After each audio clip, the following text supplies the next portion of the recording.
Então, notou algo estranho? Recentemente foram percebidas algumas mudanças alarmantes no nível de água em diferentes partes do lago Yellowstone. Ele pode estar subindo de um lado e, ao mesmo tempo, caindo do outro. Parece que a bacia do local foi levantada por algumas forças subterrâneas. Pode ser um sinal de um desastre iminente? Geysers, potes de lama e fontes termais transformam o Parque Nacional de Yellowstone em um mundo extraterrestre. E todas essas maravilhas são alimentadas por um poderoso supervulcão. Supervulcões produzem supererupções. Quando isso acontece, lançam mais de 1.000 quilômetros cúbicos de cinzas, rocha derretida e gases quentes no ar. Para ficar mais fácil de imaginar, 4 supererupções poderiam encher o Grand Canyon até a borda. Acreditava-se que o gigante de Yellowstone foi responsável por pelo menos 3 enormes erupções e inúmeras outras menores. Nessa região, os depósitos vulcânicos estão espalhados por dezenas de milhares de quilômetros. Os cientistas acreditavam que eles haviam sido criados por muitas erupções fracas. Mas, depois de muitas pesquisas, descobriram que esses depósitos foram deixados por 2 supererupções anteriormente desconhecidas. Provavelmente ocorreram cerca de 9 e 8,7 milhões de anos atrás. Essa descoberta significa que a área ao redor do vulcão Yellowstone costumava enfrentar uma supererupção a cada 500 mil de anos. Mas nos últimos 3 milhões de anos foram identificadas apenas 2.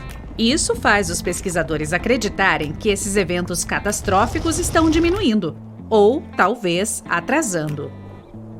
De qualquer forma, se o supervulcão de Yellowstone explodisse com tanta energia quanto aconteceu há 2,1 milhões de anos, cuspiria mais de 2.450 quilômetros cúbicos de lava fervente. Isso é mais de 4.500 vezes o volume do porto de Sydney. É muita lava. Se é provável que aconteça ou não, é outra questão. Não há dúvida de que algo está acontecendo com o vulcão. As mudanças no nível da água no lago Yellowstone significam que a caldeira está subindo abaixo da superfície. A caldeira é o que sobra depois que um vulcão entra em erupção e então colapsa. A de Yellowstone não está apenas subindo, criando uma elevação em forma de cúpula. Ela também se move para cima e para baixo em um movimento de respiração. Pode ser porque o magma está se infiltrando na crosta ou aquecendo o sistema hidrotermal de Yellowstone, fazendo com que expanda e a crosta seja elevada. Yellowstone tem o status de um vulcão ativo. Seu índice de explosividade vulcânica é de 8 em 10. Um número tão alto significa que se ele entrasse em erupção, seria um evento apocalíptico. Logo antes do desastre, o terreno ao redor do Parque Nacional seria elevado. Piscinas geotérmicas e geysers aumentariam de temperatura e ficariam mais ácidas do que o normal. O magma começaria a subir em direção à superfície. Em algum momento, o teto de pedra da câmara de magma não resistiria mais e a explosão começaria. Uma enorme coluna de lava e cinzas atingiria uma altura de mais de 25 quilômetros. Depois disso, o vulcão continuaria bombeando cinzas por dias a fio.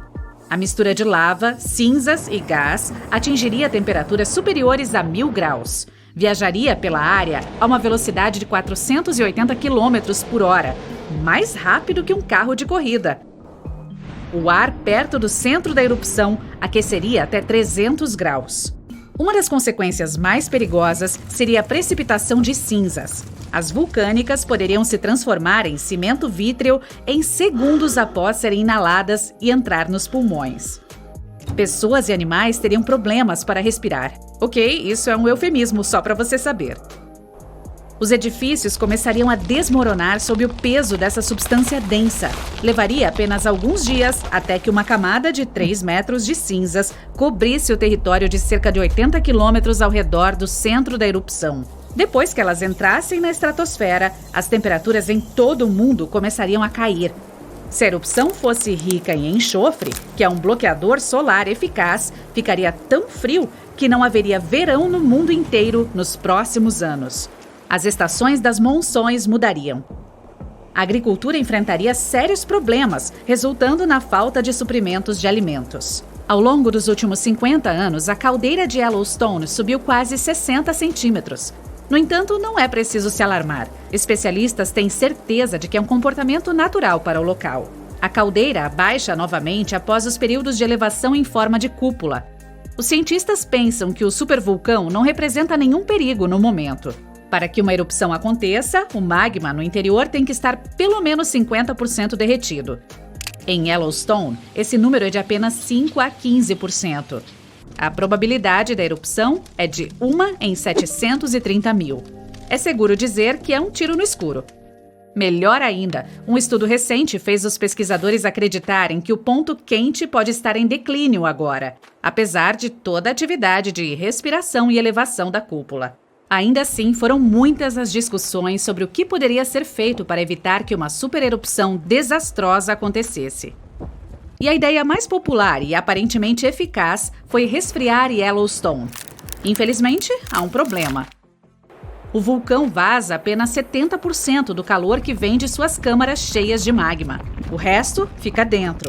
Assim que atinge um determinado limite, o monstro entra em erupção. Se fosse possível extrair pelo menos 35% do calor do vulcão Yellowstone, a erupção poderia ser evitada.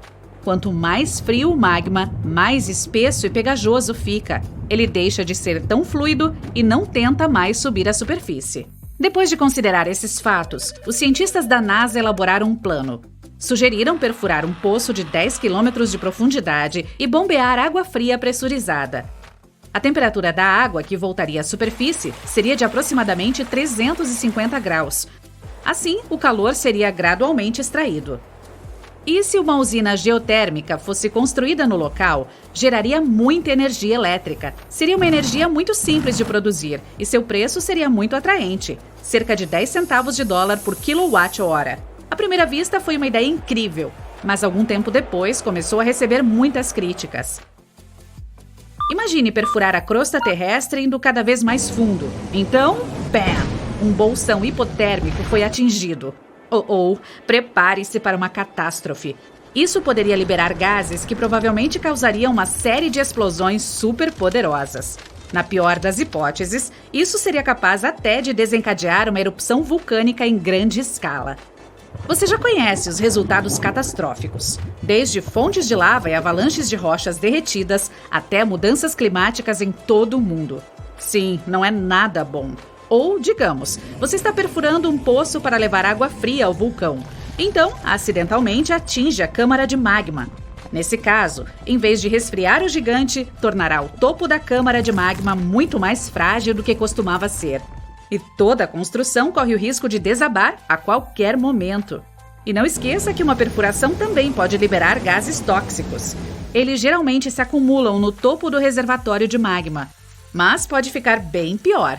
Todo o processo se estenderia por mais de 16 mil anos.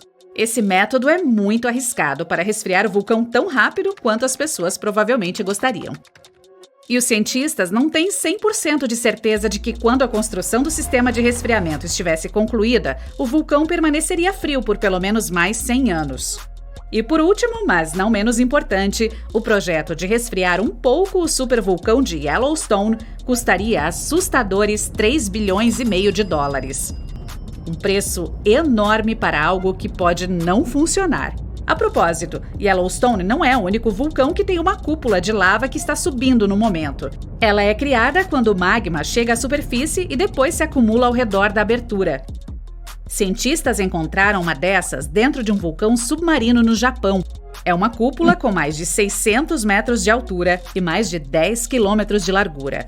Embora o supervulcão japonês pareça estar dormindo, os especialistas não baixam a guarda. Um sistema vulcânico pode oscilar de calmo e dócil à beira de uma erupção em um piscar de olhos.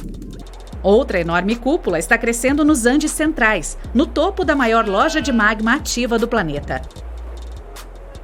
O Planalto Altiplano Puna, onde a cúpula foi encontrada, é o segundo planalto mais alto do mundo. E a cúpula tem mais de 1 quilômetro de altura. Você pode estar se perguntando como os especialistas não sabiam nada sobre essa enorme elevação até recentemente. A resposta é simples. Estava escondida dentro do platô. Trata-se de uma região árida, repleta de vulcões, e se estende por milhares de quilômetros. Sim, outro caso de esconderijo à vista de todos.